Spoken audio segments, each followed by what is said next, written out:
لا يسمعون فيها لغوا إلا سلاما ولهم رزقهم فيها بكرة وعشيا تلك الجنة التي نورث من عبادنا من كان تقيا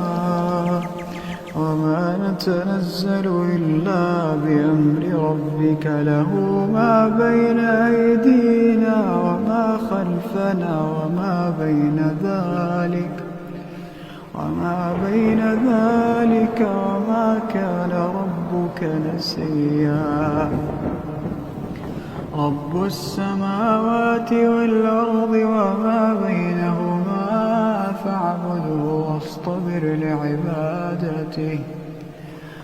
رب السماوات والأرض وما بينهما فاعبده واصطبر لعبادته هل تعلم له سميا